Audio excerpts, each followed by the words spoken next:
Major news this week as the Pope announced he will be resigning at the end of the month. This has put the Catholic world and the media into a frenzy, wondering what has caused this. Ladies and gentlemen, the show starts in just a sec. We just have to finish taking a poop. Reading.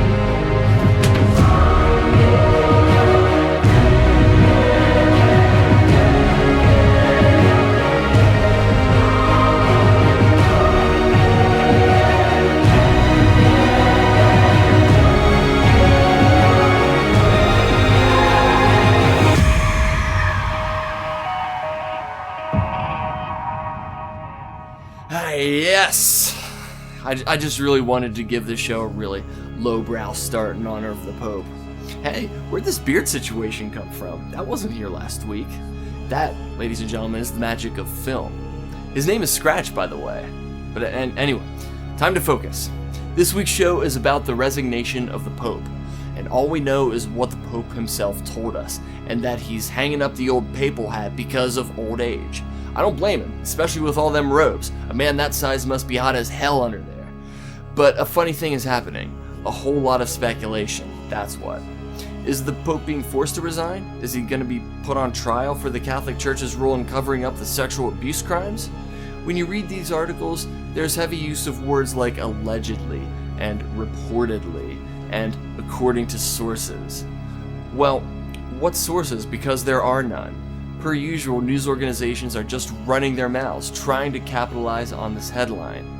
And yes, this is an unusual event for the church, but the full details will likely never surface because it's not that the Catholic Church is untouchable, but they're powerful and wealthy enough to walk away unscathed. But, I don't know that they'll be able to handle another cover-up again, since we all saw how well they did with the last one. But, ladies and gentlemen, what we're seeing here is yellow journalism at its finest.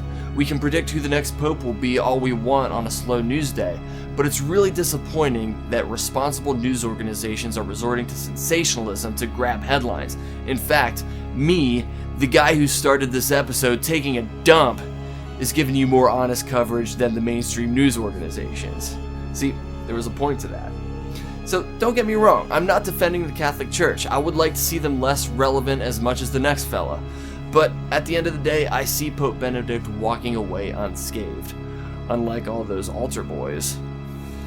You know what probably happened? The Pope resigned as a result of joining Twitter and seeing all the insults some of us heathens were throwing at him. I mean, not myself. I've been keeping it civil. But he saw all of our tweets and decided, the world isn't worth it. Another topic of speculation is who the next pope will be. There again, we don't know until we see the white smoke.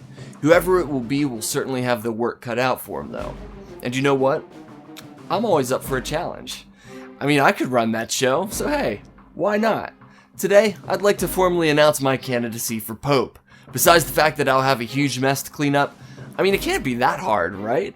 If I suck at it, I can always blame the previous administration. I mean, I've got 4 years to milk that one. That's right, I'm looking at you, Obama. The reality, though, is that I'm ineligible to be pope. Mainly, it's because of the atheist thing, but, I can't help it. I wonder what the 401k plan is like. I mean, I'm not into little boys, but, all the other fringe benefits must be awesome.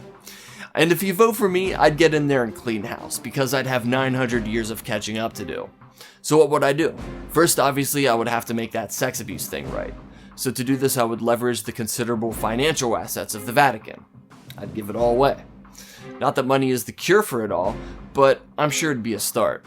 Then I would get all the priests and bishops and the cardinals together, and I would send in a bunch of whores.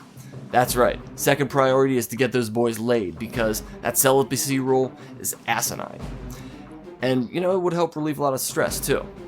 Then I would give my final address to the world, and that would go something like this. Yo, world. We made it all up. We were just scaring you into giving us money and believing what we want you to believe, but what can I say? Foolies.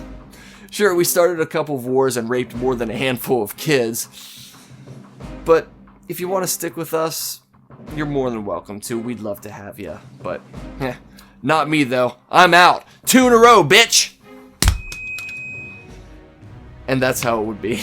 Everyone, thank you so much for watching. So be sure to check out the new website, thebenirwinshow.com. It is the most beautiful, non-religious website on the internet. So until next time, vote for me. Late.